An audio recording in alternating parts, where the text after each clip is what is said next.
Alright, boys, it's that time again for an Archeage video.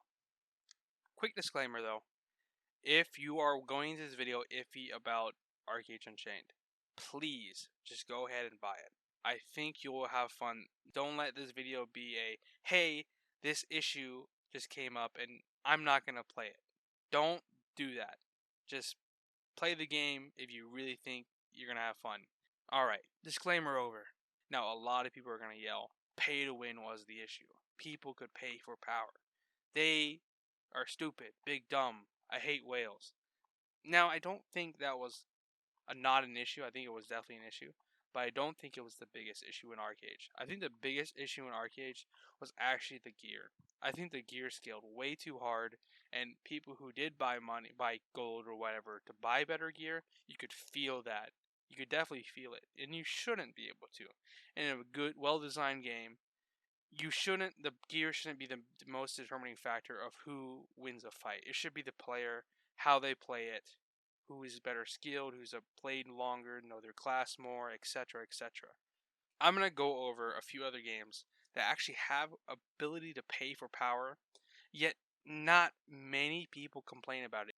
So I'm going to go over Guild Wars 2, ESO Online. First of all, I'm going to bring up this chart. I've collected information about, the scaling on the gear.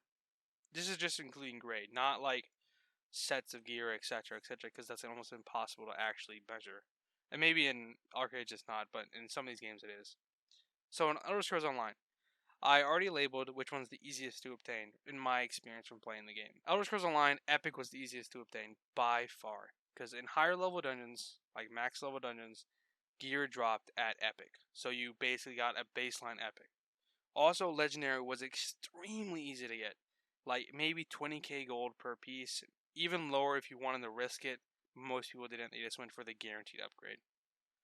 And then in Guild Wars 2, Guild Wars 2 had more grades than Elder Scrolls Online, but anything below exotic was more or less irrelevant, because exotic was very easy to get, and most people who were max level had a set of exotic, and if they didn't, they could make 20 gold or so to get a set. Then the last tiers of Guild Wars 2 was Ascended and Legendary. Ascended had a 10% increase, and so did Legendary.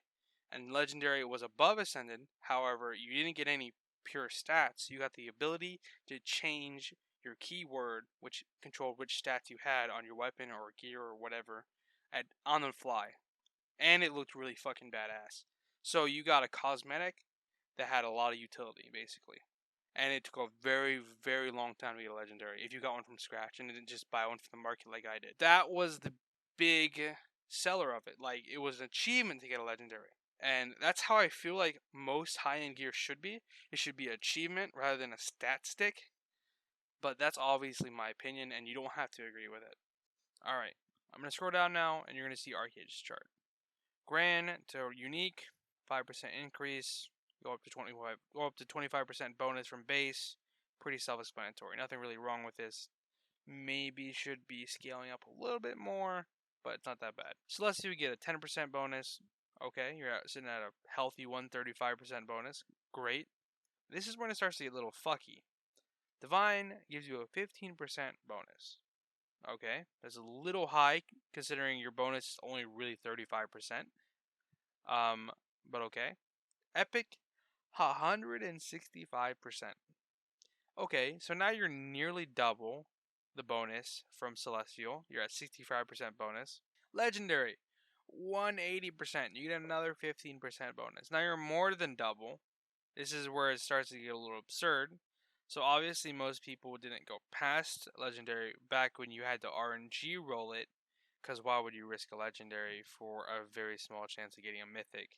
You really just unless you're about to quit the game, I guess. But you weren't gonna do that. So Mythic was a 20% bonus. That's a huge bonus. That's double the Celestial and nearly equivalent to all the 4 first level bonuses. So this is the real issue I think Archeage has. The gear scales way too hard toward the end. And the end is not where most people are gonna be at. It should be most people are gonna be at the middle. Celestial, Divine, and Epic.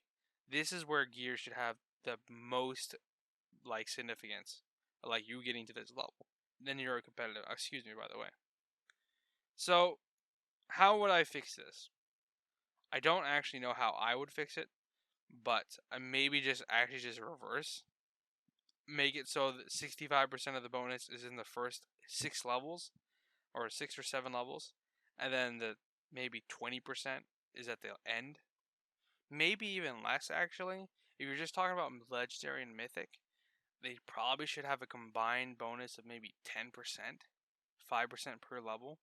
You should be competitive with a person against full Mythic at Epic, honestly. Only thing that should determine fights should be skill, the knowledge of the class, the matchup in some cases, things like this. Gear should not have a relevant part other than it's a barrier to entry. It shouldn't be a hindering factor of you not being able to perform against another person. It just doesn't make sense, and it's honestly just bad design. But maybe this is how Eastern games work, because in Black Desert it's very, very similar.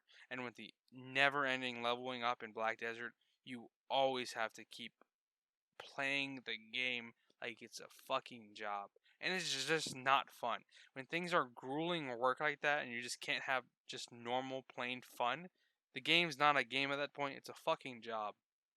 Now, this is going to be an issue maybe later in Archeage's Unchained lifespan, but it's not going to be an issue in the beginning because everyone's going to start a clean slate. So you're going to have that 2K gear score fights over that fucking one grinding spot in the fucking Hazla. Probably not Hazla because no one goes to that fucking shit anymore.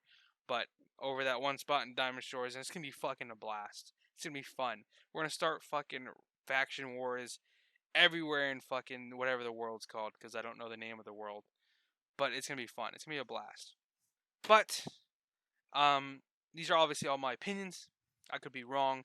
The game could be the next MMO of the year, but I highly doubt that. I think there's a lot of inherent issues, not just even gear by itself.